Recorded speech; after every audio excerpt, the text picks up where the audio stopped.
যারা ভাবছেন দিল্লির ক্ষমতার অলিন্দে বসে হাওয়া গরম করে কিংবা ওটিটির পর্দায় বায়োস্কোপের তাস খেলে 2027-এ পাঞ্জাব দখল করে নেওয়া যাবে, তাদের বলি, বস, পিকচার আভি বাকি হ্যাঁ।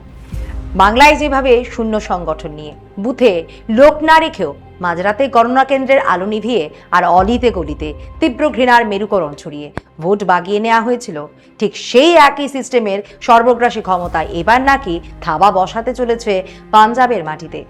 হিন্দু শিখ বিভাজনের এক মারাত্মক নীল নকশা তৈরি হচ্ছে পর্দার আড়ালে। লক্ষ্য কি? আম আদমি পার্টির কফিনে শেষ পেরেক পোতা আর কংগ্রেসকে উপড়ে ফেলা। কিন্তু শাসকের সেই চাণক্য নীতিকে চূর্ণ করতে পাঞ্জাবের মাটিতে এক অজেয় চক্রবহু খাড়া করে দিয়েছেন রাহুল গান্ধী। এমন এক পাঁচফোড়ন টিম যা সিস্টেমের অদৃশ্য থাবা আর মেরুকরণের বিষাক্ত হাওয়াকে বুথ স্তরেই পুঁতে ফেলার জন্য তৈরি। কি সেই রাহুলের মাস্টার স্ট্রোক যার রাতের ঘুম উড়িয়ে দিয়েছে শাসকের সর্বোচ্চ জুটির? নমস্কার, আমি স্নেহা মুখার্জি, আর দৈনিক সংবাদ অনলাইনে আপনারা দেখছেন খবরের পেছনের খবর।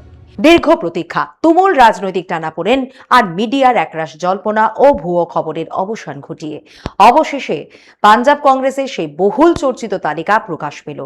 রাহুল গান্ধীর ক্ষুদ্দার রাজনৈতিক চালের সামনে বাতাসে ছড়াতে চাওয়া সব জল্পনা এক লহমায় খড়কুটোর মতো উড়ে গেছে। যারা এখনো ভাবছেন রাহুল গান্ধীকে চিনে ফেলেছেন অথচ তার সাম্প্রতিক চালগুলো ধরতে পারছেন না, আমি বলবো, আপনারা না রাহুল গান্ধীকে বুঝেছেন, না আজকের কংগ্রেসকে। গত 6 মাসে রাহুল গান্ধী একটা বিষয় কাঁচের মতো পরিষ্কার করে দিয়েছেন: কংগ্রেস আর ব্ল্যাকমেইলের রাজনীতি বরদাস্ত করবে না, কোনো চাপের মুখে মাথা নোয়াবে না। পাঞ্জাব নিয়ে গত 2-3 দিনে রাহুল গান্ধী যে সিদ্ধান্তগুলো নিয়েছেন তা কোনো দুর্বলতা নয়, ওটা হলো খাঁটি নেতৃত্ব। এই সিদ্ধান্ত সেই সব কংগ্রেস কর্মীদের বুকে বল জুগিয়েছে যারা সততার সঙ্গে দলের জন্য লড়েছেন। রাহুল স্পষ্ট বার্তা দিলেন, এখন থেকে দলে সৎকর্মীদেরই কদর হবে, তাদেরই পুরস্কৃত করা হবে। কংগ্রেসের একটা পুরনো রোগ আছে তো, জানেন তো সেটা, দল যখন সংকটে থাকে তখন অনেক বড় বড় নেতা পিঠ টান দেন। কেউ কেউ তো ঘরের ভেতরে চুপচাপ বসে থাকেন, কিন্তু যেই নির্বাচন এগিয়ে আসে ঠিক 2 বছর আগে থেকে হঠাৎ করে সবাই মস্ত বড় নেতা সেজে বসেন। প্রত্যেকের মনে মুখ্যমন্ত্রী হওয়ার ইচ্ছে জেগে উঠে। আগে কংগ্রেস এই চাপের মুখে পড়ে ভুল সিদ্ধান্ত নিত, কিন্তু এবার পাঞ্জাবে রাহুল গান্ধী যা করলেন তা একেবারে ছক ভাগা। কেন জানেন? মনে করুন 5 বছর আগের কথা, 2022 সালে নির্বাচন, ভোটের ঠিক কয়েক মাস আগে 2021 সালের সেপ্টেম্বর মাসে অভ্যন্তরীণ রাজনৈতিক কোন্দলের জেরে ক্যাপ্টেন অমরিন্দর সিং মুখ্যমন্ত্রী পদ থেকে ইস্তফা দেন এবং কংগ্রেস থেকে তিনি বেরিয়েও যান। তার পদত্যাগের পর কংগ্রেস হাইকমান্ড চরণজিৎ সিং চন্নিকে পাঞ্জাবের নতুন মুখ্যমন্ত্রী হিসেবে মনোনীত করা হয়। ফলে চন্নির নেতৃত্বেই কংগ্রেস 2022 সালের বিধানসভা ভোটের লড়াইয়ে নামে। সেবার পাঞ্জাবে কংগ্রেস শুধু হারেইনি, অত্যন্ত শোচনীয়ভাবে হেরেছিল। 117 আসনের বিধানসভায় কংগ্রেস পেয়েছিল মাত্র 18টা আসন।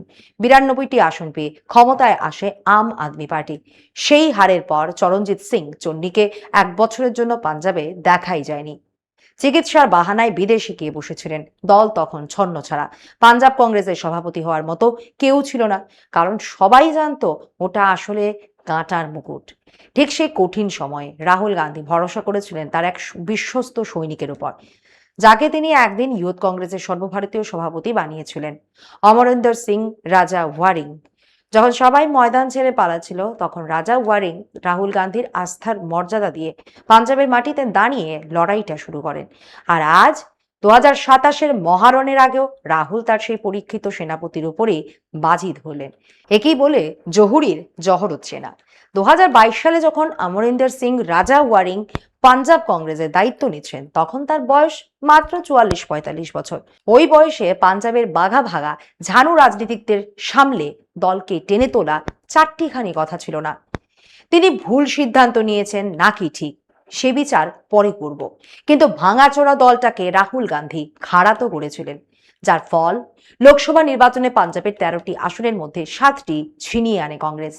রাজা ওয়ারিং নিজেও ভোটে লড়েন এবং জেতেন, কিন্তু যেই লোকসভায় ভালো ফল হলো অমনি দলের ভেতরে একদল নেতার পুরনো চুলকুনি শুরু হয়ে গেল।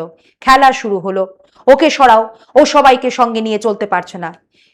রাহুল গান্ধী ঠিক এই জায়গাটাতেই না একটা খাঁটি জহুরির মতো কাজ করেছেন। তিনি কি করলেন? তিনি দেখলেন যে মানুষটা গত 4 বছর ধরে দলের বোঝা একলা টানলো, বিপদে পাশে থাকলো, হতে পারে তার কাজে 30% সাফল্য এসেছে, 70% আসেনি, কিন্তু যতটুকু করেছেন সততার সাথেই করেছেন। রাহুল গান্ধী কি করলো? রাহুল গান্ধী রাজা ওয়ারিং এর সেই সততা আর লড়াইয়ের পুরস্কার দিলেন। তাকে সভাপতি পদ থেকে এক চুলও নড়ালেন না। একই বলে পারফেক্ট ব্যালেন্সিং অ্যাক্ট। একদিকে যেমন লড়াকু যুব নেতার উপর ভরসা রাখলেন, অন্যদিকে বিধানসভার সবচেয়ে সিনিয়র বিধায়ক প্রতাপ সিং বাজওয়াকেও বিরোধী দলনেতার পদে বহাল রাখলেন। পাঞ্জাবের রাজনৈতিক বিশ্লেষকরা বলছেন, সাম্প্রতিক সময়ে কোন রাজ্যে কংগ্রেস এত নিখুঁত, এত শক্তিশালী এবং ভারসাম্যযুক্ত টিম তৈরি করতে পারেনি, যা এবার রাহুল গান্ধী পাঞ্জাবে করে দেখিয়েছেন। তালিকাটা দেখলেই তো তা পরিষ্কার হয়ে যাবে। ক্যাম্পেইন কমিটির চেয়ারম্যান করা হয়েছে কাকে? প্রাক্তন মুখ্যমন্ত্রী চরণজিৎ সিং চন্নিকে, যিনি স্বাভাবিকভাবেই আগামী দিনেও মুখ্যমন্ত্রী পদের অন্যতম প্রধান দাবিদার। আর কে বলেছে যে শুধু প্রদেশ সভাপতিরাই মুখ্যমন্ত্রী হন? 2022-এর হিমাচল প্রদেশ নির্বাচনের কথা মনে আছে? বর্তমান মুখ্যমন্ত্রী সুখবিন্দর সিং সুখু তখন কিন্তু হিমাচল কংগ্রেসের সভাপতি ছিলেন না, তিনি ছিলেন ক্যাম্পেইন কমিটির প্রধান। রাহুল গান্ধী ঠিক সেই হিমাচল মডেলই এবার পাঞ্জাবে প্রয়োগ করলেন। একাধারে অভিজ্ঞতা, অন্য ধারে তারুণ্য, দুর্ধর্ষ কম্বিনেশন। হিমাচল মডেলে চন্নিকে তো আনা হলো, কিন্তু রাহুল গান্ধীর আসল মাস্টার স্ট্রোক লুকিয়ে আছে বাকি পদগুলোতে। যারা পদের দাবিদার ছিলেন তাদের প্রত্যেককে রাহুল এমন জায়গায় বসিয়েছেন যে কেউ অসন্তুষ্ট হতে পারবেন না। ভোটের রণকৌশল ও কোঅর্ডিনেশনের দায়িত্ব দেওয়া হলো বিজয় ইন্দর সিংহাকে। রাজস্থানের ভারপ্রাপ্ত সিনিয়র নেতা সুখজিন্দর সিং রান্ধাওয়া পেলেন কোর কমিটির চেয়ারম্যানের পদ। আর দলের ইস্তাহার তৈরির দায়িত্ব দেওয়া হয়েছে দলিত সাংসদ ডক্টর অমর সিংকে। শুধু এই 5 জনই নয়, দলের কার্যকরী সভাপতি পদে আনা হয়েছে সুখবিন্দর সিং ড্যানি, রাজকুমার বেরোকা এবং সঙ্গত সিং গিলজিয়ানের মতো বড় মুখদের। রাহুল গান্ধী এখানে জাত এবং ধর্মের যে নিখুঁত ককটেল তৈরি করেছেন তা এক কথায় অবিশ্বাস্য। ক্যাম্পেইন কমিটির কো চেয়ারম্যান করা হয়েছে লড়াকু নেতা সুখপাল সিং খয়রাকে। সঙ্গে আছেন কিষাণ কংগ্রেসের সর্বভারতীয় সভাপতি রানা গুরজিৎ সিং। রানা গুরজিৎ এমন এক জাদুকর যিনি গতবার কংগ্রেসের চরম খারাপ ফলের মধ্যেও নিজে তো জিতেছেনই, নিজের ছেলেকেও নির্দল হিসেবে জিতিয়ে এনেছেন। ভোট কিভাবে ম্যানেজ করতে হয় উনি খুব ভালো জানেন। এছাড়াও পাতিওয়ালার সাংসদ ধর্মবীর গান্ধী, ওপি সোনি, রাজিয়া সুলতানা, কুলজিৎ নাগরাদের মতো ওজনে ভারী নেতাদের রাখা হয়েছে ইলেকশন কমিটিতে। খেয়াল করে দেখুন, রাহুল কিন্তু কমিটিতে হিন্দু নেতাদের একটা বড় অংশকে গুরুত্ব দিয়েছেন। আবার ম্যানিফেস্টো কমিটিতে আছেন ভারতের প্রাক্তন হকি অধিনায়ক প্রগট সিং কিংবা সাংসদ গুরজিৎ সিং আউজলা। এবার একটু পাঞ্জাবের রাজনীতির অঙ্কটা বুঝুন। পাঞ্জাবকে মূলত 4টি অঞ্চলে ভাগ করা হয়: মালওয়া, মাজা, দোয়াবা আর পুয়াদ।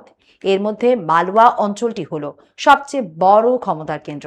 পাঞ্জাবের 117টি বিধানসভা আসনের মধ্যে 69টি আসনই রয়েছে এই মালওয়াতে। এরপর মাজায় 25টি এবং দোয়াবায় 23টি আসন। পুয়াদ মূলত চণ্ডীগড় আর তার চারপাশের এলাকা নিয়ে গঠিত। যে দল মালওয়া দখল করতে পারে চাবিকাঠি থাকে তাদের হাতে। এবার একটু জনসংখ্যার খতিয়ান দেওয়া যাক। পাঞ্জাবের শিখ সম্প্রদায়ের জনসংখ্যা প্রায় 58% আর হিন্দু জনসংখ্যা 39%-এর কাছাকাছি। কিন্তু সবচেয়ে চমকে দেওয়ার মতো তথ্য কি জানেন? গোটা ভারতের মধ্যে সবচেয়ে বেশি দলিত জনসংখ্যা রয়েছে এই পাঞ্জাবে, প্রায় 32%। এছাড়া ওবিসি 20% আর জেনারেল ক্যাটাগরি 44%। এবার দেখুন রাহুল গান্ধী কিভাবে জাত আর ভূগোলের নিখুঁত ছকটি মেলাবেন। এই অঙ্কটা শুনলে আপনিও বলবেন একেবারে মাস্টার স্ট্রোক। প্রথমেই আসি ক্যাম্পেইন কমিটির চেয়ারম্যান চরণজিৎ সিং চন্নির কথায়। তিনি রামদোসিয়া শিখ অর্থাৎ পাঞ্জাবের বিরাট দলিত সম্প্রদায়ের প্রতিনিধি। একই সঙ্গে তিনি দুটি গুরুত্বপূর্ণ অঞ্চল দোয়াবা ও পুয়াদ দুটোরই প্রতিনিধিত্ব করছেন। তার বিধানসভা পুয়াদে আর বর্তমান লোকসভা কেন্দ্র জলন্ধর, যা দোয়াবায়। এক তীরে দুই শিকার। এরপর আসবো দলের ক্যাপ্টেন অমরিন্দর সিং রাজা ওয়ারিং এর কথায়। তিনি হলেন জাট শিখ সম্প্রদায়ের উচ্চবর্ণের যুবনেতা। তার এলাকা হলো মালওয়া, যেখানে সবচেয়ে বেশি 69টি আসন আছে। মানে ভিভিআইপি অঞ্চলের রাশ রাহুল দিলেন রাজা ওয়ারিং এর হাতে। এখানেই শেষ নয়, হিন্দু ভোট ব্যাংককে এক সুতোয় বাঁধতে রাহুল নিয়ে এলেন বিজয় ইন্দের সিংলাকে। মালওয়া অঞ্চলের এই হিন্দু নেতার পারিবারিক ঐতিহ্য বেশ মজবুত। আবার দলিতদের আরো বেশি ভরসা দিতে মালওয়া অঞ্চল থেকেই আরেকজন রামদোসিয়া শিখ মুখ সাংসদ ডক্টর অমর সিংকে দেওয়া হয়েছে বড় দায়িত্ব। অন্যদিকে মাজা অঞ্চলের দুই প্রভাবশালী জাট শিখ নেতা সুখজিন্দর সিং রান্ধাওয়া এবং প্রতাপ সিং বাজওয়াকে তাদের নিজের নিজের মহিমায় বহাল রাখা হয়েছে। তাহলে সমীকরণটা কি দাঁড়ালো? জাট, শিখ, দলিত, হিন্দু থেকে শুরু করে মুসলিম, সব ধর্মের, সব জাতের এবং পাঞ্জাবের প্রতিটি কোণ বা অঞ্চলের সুষম বন্টন। এর চেয়ে নিখুঁত ও ভারসাম্যপূর্ণ টিম আর কি হতে পারে? এর পেছনে রয়েছে রাহুল গান্ধীর মাসের পর মাস ধরে করা গভীর হোমওয়ার্ক, নিখুঁত পরিকল্পনা আর নিখুঁত রাজনৈতিক দূরদর্শিতা। পাঞ্জাবের জমিটা যদি একটু খেয়াল করেন, মালওয়া অঞ্চল হলো বড় বড় জোতদার আর কৃষকদের ঘাঁটি, যেখানে জাট শিখদের প্রভাবটা বেশি। দোয়াবা হলো এনআরআইদের এলাকা, যেখানে দলিত জনসংখ্যা প্রায় 35 থেকে 40%। আর মাজা হলো ধর্মীয় আবেগের কেন্দ্রবিন্দু, যেখানে রয়েছে অমৃতসরের মতো পবিত্র স্থান। রাহুল গান্ধী পাঞ্জাবের এই তিন ধরনের স্পন্দনকে খুব ভালো করে চিনেছেন। তাই তো রাজা ওয়ারিং বা প্রতাপ বাজওয়াকে না সরিয়ে বরং তাদের পাশে অভিজ্ঞ ও তরুণদের এমন এক পাঁচফোড়ন তৈরি করলেন, যা বিরোধী শিবিরের ঘুম উড়িয়ে দেওয়ার জন্য একাই 100। পোয়াদার চণ্ডীগড়ের মতো মিশ্র এলাকায় যেখানে প্রচুর হিন্দু ভোটার রয়েছেন, রাহুল গান্ধী তাদেরও যথাযোগ্য সম্মান দিয়েছেন। আম আদমি পার্টির শক্ত ঘাঁটি ওই মালওয়াতে, মুখ্যমন্ত্রী ভগবন্ত মানও ওখানকারই নেতা। দলের বর্তমান সভাপতিরাও মালওয়া অঞ্চলের। এই শেষ মুহূর্তে রাহুল যদি নিজের পরীক্ষিত সেনাপতিকে সরিয়ে দিতেন, তবে কংগ্রেসের জন্য পুরো ময়দানটাই ফাঁকা হয়ে যেত। আম আদমি পার্টি আর বিজেপি সেই সুযোগ লুফে নিত। রাহুল গান্ধী তা হতে দেননি। এবার একটু জাতীয় রাজনীতির দিকে তাকান। মণিকুম টেগোরকে কেন তামিলনাড়ুর দায়িত্ব দিল কংগ্রেস? কারণ তিনি বরাবর সততার সঙ্গে দলের পাশে থেকেছেন। ডিএমকে যখনই কংগ্রেসকে কোণঠাসা করতে গেছে, তিনি প্রথম বুক চিতিয়ে লড়েছেন। রাহুল গান্ধী তার সেই সততার মর্যাদা দিলেন। একই কথা খাটে বিভি শ্রীনিবাসের ক্ষেত্রেও। করোনার সময় যিনি অক্সিজেন ম্যান নামে পরিচিত ছিলেন, কোনো বড় পদ না থাকা সত্ত্বেও যিনি দিন রাত এক করে রাহুল গান্ধীর এজেন্ডা সফল করে লড়ে গেছেন, আজ তিনি সেবা দলের সভাপতি। অনেকে আবার রাজেন্দ্র পাল গৌতমকে উত্তরপ্রদেশের দায়িত্ব দেওয়া নিয়ে প্রশ্নও তুলেছেন। বলেছেন, আপ থেকে আসা নেতা কি করবেন? আগে অঙ্কটা বুঝুন। উত্তরপ্রদেশ কংগ্রেসের আসল লক্ষ্য এখন দলিত ভোট ব্যাংক। মায়াবতীর হাত থেকে ছিটকে যাওয়া এই দলিত ভোট যাতে কোনোভাবেই বিজেপির ঝুলিতে না যায়, তার নিখুঁত ব্লুপ্রিন্ট রাজেন্দ্র পাল রাহুল গান্ধীর টেবিলে জমা দিয়েছিলেন। আর তারপরেই রাহুল এই মাস্টার স্ট্রোকটি দিলেন।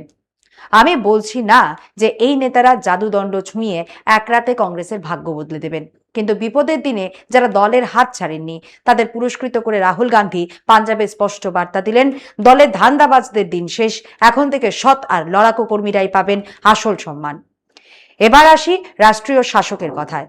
পাঞ্জাব দখলের লক্ষ্যে বিজেপি এবার যে পশ্চিমবঙ্গ মডেল বা সর্বাত্মক সিস্টেমের ক্ষমতা প্রয়োগ করতে চাইছে, তার আভাস কিন্তু ওটিটি প্ল্যাটফর্মের সিনেমা, বায়োস্কোপে পাঞ্জাবি সংস্কৃতির আকস্মিক আধিক্য দেখেই স্পষ্ট। ঠিক যেভাবে বাংলায় 30% বুথে লোক না থাকা সত্ত্বেও এক আশ্চর্য জাদু বলে বিজেপি ঝড় তুলেছিল, পাঞ্জাবেও তারা সেই একই ছক কষেছে। নিজেদের দুর্বল সংগঠন ঢাকতে পুরনো মিত্র অকালী দলকে পাশে নিয়ে তারা ঝাঁপাবে। তাদের মূল পাখের চোখ এক ঢিলে দুই পাখি মারা, একদিকে কংগ্রেসকে মুছে দেওয়া, অন্যদিকে আম আদমি পার্টির কফিনে শেষ পেরেকটি পোতা। আর এই রণক্ষেত্রে তারা ব্যবহার করতে পারে সেই সর্বব্যাপী সিস্টেমের শক্তি। ভোটার তালিকা সংশোধন থেকে শুরু করে অন্তিম প্রহরে গণনা কেন্দ্রে ভোটবাজি। সবচেয়ে বিপজ্জনক বিষয় হলো, পশ্চিমবঙ্গে তারা যেভাবে হিন্দু মুসলিম মেরুকরণের মোক্ষম তাস খেলেছিল, ঠিক সেই কায়দায় তারা পাঞ্জাবেও আমদানি করতে চাইছে। বাংলায় 1 বছর আগে থেকেই শাসকের নিঃশব্দ মেশিনারি অলিতে গলিতে এক চরম ঘৃণার পরিমণ্ডল তৈরি করেছিল। সংখ্যাগুরু সমাজের মনে ভয় ঢুকিয়ে দেওয়া হয়েছিল যে তৃণমূল আবার এলে বাংলা মিনি পাকিস্তান হয়ে যাবে, হিন্দুদের মেয়েদের উপর নাকি গণহারে অত্যাচার শুরু হবে। পাঞ্জাবেও ঠিক এই কায়দায় হিন্দু আর শিখদের মধ্যে বিভাজনের দেওয়াল তুলে তীব্র মেরুকরণের তাস বিজেপি খেলতে চাইবেই। দান খয়রাতির শুকনো প্রতিশ্রুতি আর বিভাজনের কৌশল, এর বাইরে আর আছেটা কি? কিন্তু ঠিক এই জায়গাতেই রাহুল গান্ধী যে চক্রব্যূহ সাজিয়েছেন তা সিস্টেমের এই অদৃশ্য শক্তি এবং মেরুকরণের বিষাক্ত হাওয়াকে রুখে দেওয়ার জন্য যথেষ্ট। নাম্বার 1, মালওয়ার দুর্গ রক্ষার কৌশল। নাম্বার 2, ভোট ব্যাংকের নিখুঁত রসায়ন ও মেরুকরণ প্রতিরোধ। চরণজিৎ সিং চন্নির হাত ধরে দোয়াবা ও পুয়াদের প্রায় 35 থেকে 40% দলিত ভোট ব্যাংককে কংগ্রেসের দিকে নিটোল করে বেঁধেছেন রাহুল। একই সঙ্গে বিজয় ইন্দর সিংলার মতো প্রভাবশালী হিন্দু মুখকে ফ্রন্ট লাইনে রেখে বিজেপিকে হিন্দু শিখ বিভাজনের তাসটি খেলতেই দিলেন না রাহুল। হিন্দু সমাজের ভরসা নিজের দিকে টেনে নিয়ে তিনি ঘৃণার রাজনীতিকে মাঠে মারলেন। নাম্বার 3, অভিজ্ঞতার ঢাল। প্রতাপ সিং বাজওয়া এবং সুখজিন্দর সিং রান্ধাওয়ার মতো মাজা অঞ্চলের ঝানু ও কট্টর শিখ নেতাদের ফ্রন্টলাইনে রাখা হয়েছে। গণনা কেন্দ্রে আলো নেভানো, এজেন্টদের ভয় দেখানো বা ধর্মের নামে অশান্তি ছড়ানোর মতো সিস্টেমের কারসাজি রুখতে এই পোড় খাওয়া নেতাদের অভিজ্ঞতা কংগ্রেস কর্মীদের ঢাল হিসেবে কাজ করবে। রাহুল গান্ধীর এই পাঁচফোড়ন টিম পাঞ্জাবের তারুণ্য, অভিজ্ঞতা, জাত এবং অঞ্চলের এমন এক ইস্পাত কঠিন ভারসাম্য তৈরি করেছে যেখানে বিজেপির সর্বব্যাপী সিস্টেমের ক্ষমতা, মেরুকরণের নীল নকশা এবং অকালি দলের জোট সমীকরণ সবই ধাক্কা খেতে পারে। মোদ্দা কথাটা কি জানেন? রাষ্ট্রীয় শাসকের সর্বগ্রাসী সিস্টেমের ক্ষমতার মেরুকরণের বিষাক্ত হাওয়া যখন পাঞ্জাবের দরজায় করা নাড়ছে, ঠিক তখনই দলবাজি আর কোন্দলের ঊর্ধ্বে উঠে সততা আর লড়াকু মানসিকতাকে পুরস্কৃত করলেন রাহুল। একাধারে চন্নির দলিত আবেগ, রাজা ওয়ারিংয়ের যুব স্পর্ধার সংগঠন আর বাজওয়া রান্ধাওয়ার মতো ঝানু মস্তিষ্ককে এক সুতোয় বেঁধে তিনি যে ইস্পাত কঠিন ব্যালেন্সিং অ্যাক্ট দেখালেন তা এক কথায় অভূতপূর্ব। দিল্লি থেকে গোয়া, উত্তরপ্রদেশ থেকে পাঞ্জাব, রাহুল গান্ধী আজ বিরোধীদের স্পষ্ট বার্তা দিয়ে দিলেন, চক্রান্তের রাজনীতির দিন শেষ, এবার লড়াই হবে সমানে সমানে, মাটির লড়াইয়ে। আপনার কি মনে হয় রাহুলের এই চাণক্য নীতি কি পারবে মোদি শাহের সিস্টেমের ক্ষমতাকে ধুলোয় মিশিয়ে দিতে? কমেন্ট করে জানান। আজ এই পর্যন্তই। এমন আরো বিষয় জানতে অবশ্যই চোখ রাখুন দৈনিক সংবাদ অনলাইনের পর্দায়। লাইক, কমেন্ট, শেয়ার করুন। দেখতে থাকুন দৈনিক সংবাদ, শুধু নামই যথেষ্ট।